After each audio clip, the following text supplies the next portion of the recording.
Thank you. Good afternoon. This is normally the toughest session to get through because standing between you and lunch are us. So without further ado, I'd want you to think about what the potential consequences, there we go. What the potential consequences of losing your situational awareness are.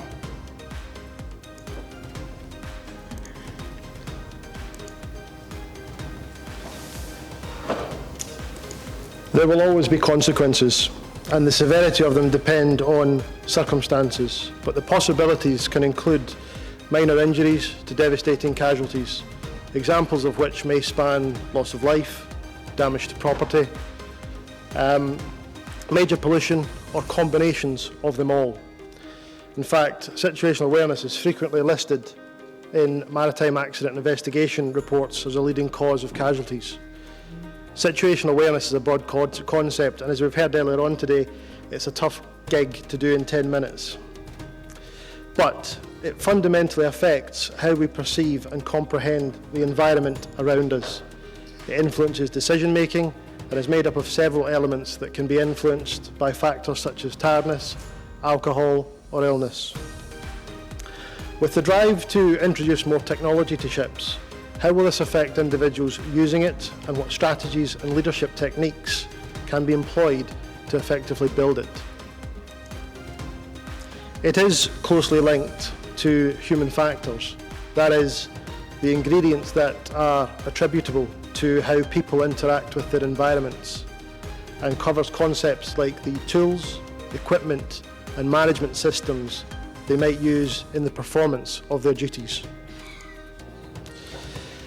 If a work environment is full of distractions, such as alarms or mobile phones, the awareness of bridge teams will drop and might be lost altogether, as there are many things that compete for their attention. This in turn can affect our decision-making process, and there is a causal link to many accidents at sea. Thank you for making my point. It also affects many other industries, and examples include the obvious ones such as the airline and medical professions. Many people think it was established by the airline industries, but the concept has been known to military commanders for centuries, with some suggesting Sun Tzu's Art of War offers one of the earliest known views of the concept. There is, however, little doubt that the airline industries have shaped and developed situational awareness models that have improved flight deck operations, and if you'll excuse the pun, elevated the airline industry into one of the safest in the world. To use a more local example, it's one of the reasons why I think live events are better than virtual ones, because presenters, speakers, panellists can use their situational awareness to attempt to read the room in an effort to engage the audience. But what are the factors or stages involved with building it? Firstly, it's a continuous process. Our brains gather large amounts of information every day, and we go through a set of processes which consist of digesting, filtering and discarding information. Now, this information can come from a variety of sources, such as from environmental, personal, cultural or regulatory. We then prioritise pieces of information. Sorry, I was just making sure I was not prioritise those pieces of information that are relevant to the current situation. But this can also be altered by time and pressure. It's possible to miss certain pieces of information during this process. For example, if you find yourself in a piracy area in West Africa for the first time, you may be more inclined to think about your security rather than what may or may not need to go onto the passage plan. That's something that more experienced officers may not do. We have a range of tools to help us in circumstances where time pressure may be against us, and in certain circumstances, time can be one of our greatest adversaries. Checklists are used considerably at sea, but in this digital age, we are seeing technological solutions coming into the industry. And this leads us on nicely to what developments we see, such as AI, autonomous vessels, and things like augmented reality. They have all been designed and developed to help make the industry safer, and are examples of what we would term as appropriate technology. Inappropriate technology are items like mobile phones, and through software like social media or text messaging apps, can serve as a serious distraction on board and negatively affect the situational awareness of all.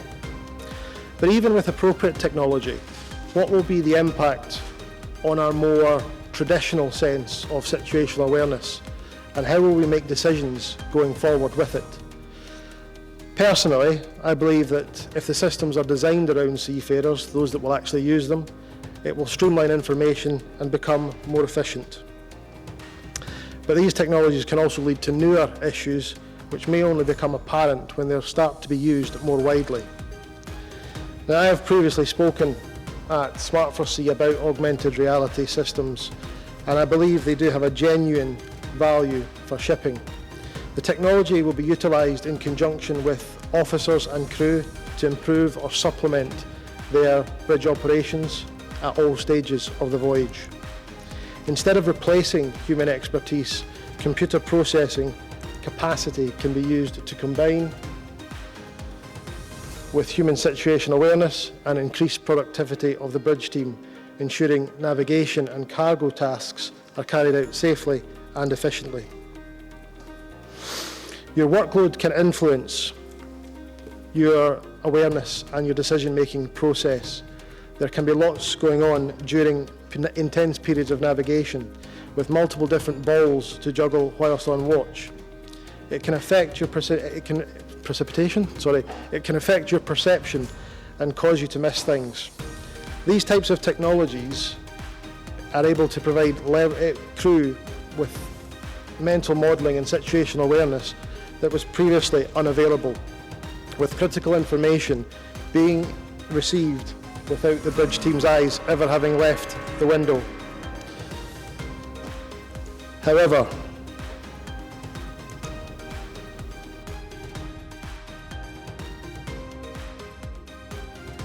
we must find a balance with seafarers' workloads in order to avoid the erosion of some more traditional abilities taught by academies around the world, to ensure that officers use the systems to supplement their situational awareness without becoming over-reliant on them. Traditional strategies such as routines can be a useful tool for people to maintain and improve situational awareness on board. If good routines are turned into habits, they can be a formidable barrier to help crews in maintaining focus whilst at work. Mental modelling and communication skills will continue to play a solid role in building and maintaining situational awareness, but the role of technology and the systems that will be employed will have a major impact as well. With the ability to take information from a variety of sources, process it, prioritise it, and then simplify it, showing officers what they need to focus on. In a congested shipping lane, for example, this type of technology can identify, observe, prioritise any vessels that may be of concern to officers, increasing their situational awareness, decreasing their workload, and allowing them to focus on what's actually a concern. This type of technology, when used with the concept of mental modelling, would greatly assist with navigational safety, as it gives you the luxury of time and marries human and digital mental models into one. But good communication skills are required to build a collective mental model amongst the team.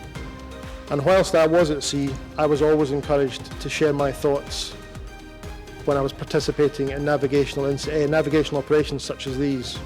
It was something the company I worked for at the time was justly proud of and spent a great deal of energy and time on.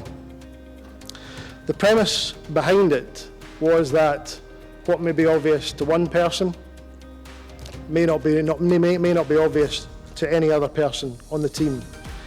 So by projecting or sharing your mental model of a situation, you not only complement your team's individual mental models, but also add to the combined team model. With technologies like AI, AR, teams would be fed the same information from the software, and people can discuss and project their own individual expertise to the team to make the best decisions based on accurate, relevant and real-time information. As an example of situational awareness, and I'm just moving away from the maritime industry slightly, I'm a big rugby fan. I know some people have their views on VAR and whatever, but I saw it at the weekend being used when a referee made a mistake, and he ended up discussing it with the fellow referees, and he had missed something.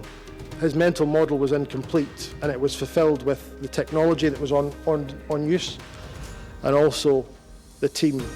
Through communication technology, they managed to come to the right decision, and the game continued eventually. Technology and training, however, can only provide the raw materials for this type of system. Onboard leadership is important, as if senior individuals do not lead their crews with tried and tested methods of communication and mental modelling, they may not get the most out of that team. And that will have an impact on the effectiveness and efficiency of the safety culture on board any vessel. It also means that crew will be less likely to air their opinions in front of their peers, colleagues or senior officers for fear of ridicule or embarrassment. Although I'm a fan of technology and what it can do for the industry, the introduction and subsequent adoption of any revolutionary technology brings us back to previously discussed concerns over reliance, because being too reliant on software may give watchkeepers a false sense of security.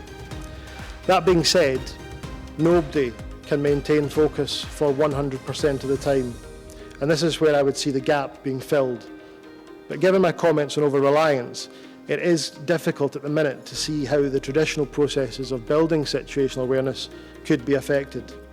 But what is clear is that technology is here to stay, and the correct balance must be struck.